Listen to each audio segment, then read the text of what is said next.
Hello, this is Tyrone Taylor with Junkers101.com. Today's video, I'm going to talk about a question I get asked a lot through email, through messages. Do I need a realtor's license? And the answer is no to wholesaling houses. Just to explain the difference between a realtor and being a wholesaler.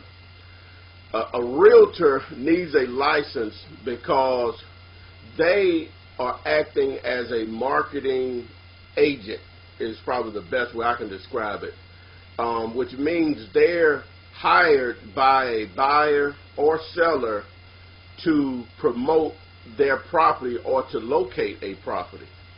That's why they need a license. They don't have an actual interest in the property.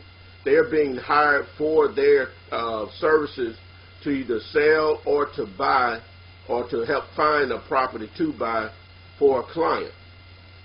A wholesaler, whenever you're acting as an actual buyer, you're a buyer because you placed a contract on the property. You submitted earnest money with this contract, which makes you a principal interest in this property for the time frame that you and the seller have agreed upon to make this deal happen.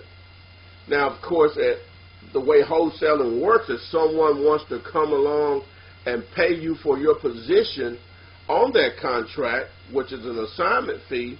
Then you have every legal right to assign that contract, which is a wholesale transaction. So that's why you don't need a license to wholesale housing. So the realtor and the wholesaler thing, they can seem somewhat similar, but just to give you an example of as far as the money difference, most realtors, they operate off a 6% commission. That's not a standard. You can negotiate whatever you want, but that's somewhat what most operate off of, 6% when you're talking about residential property. But as I say, it can be negotiable between the seller and the realtor. On a $100,000 house, a realtor would make with that transaction $6,000. But in most cases, they're going to have to split that commission first with the buyer's agent, meaning the agent that supplied the buyer. Because in most cases, most realtors don't list the property and then find the buyer also. They normally depend on the network, which is basically in that market, to supply a buyer. So they have to split that 6%. So now that's 3% that they're operating off of. Therefore, that $6,000 is now $3,000. And unless they're a broker, then they're going to have to actually split some of that with a broker, and that'll vary from brokership to brokership. So there's no way for me to tell you that, but the max that they can make is $3,000. They're not going to normally get all of that. Sometimes not even half of that.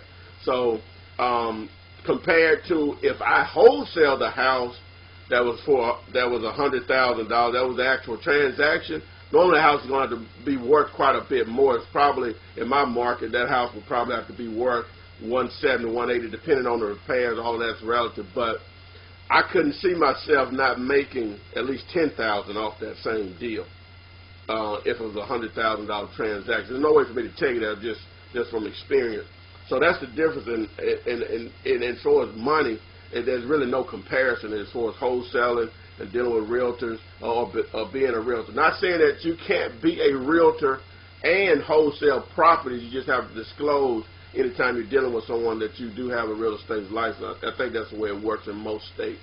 You can do both. And I'm not discouraging anyone not to get a real estate license. I'm just letting you know you don't need one to do this business. That's basically what I'm trying to convey here. This is Tyrone Taylor. Obviously, you know, the video, have a lot of free information here on my YouTube channel. Teach Me Flipping. Definitely go to the website, Junkers101.com. A lot of more free audios there. Of course, the course itself is still available. I'm putting together something where if you want me to come to your town for 3 days to actually train you or a group, it doesn't matter. Obviously, I have a fee involved on that. If you're interested in knowing more about that, just simply send me an email or give me a call. Obviously, it's not cheap because I'll be leaving town. I'll be putting down everything that I do here for 3 days. But if you're interested in that, some people will be. Obviously, the one-on-one mentorship is still available through the normal online process and dealing with me on a day-to-day basis. But if you actually want me to come to your town, I am making that available. Just give me a call or send me an email for more details about that. My phone number should be here on the site, 205-492-3425. If I don't answer, please leave a message. Look forward to working with you, and good luck. Thank you.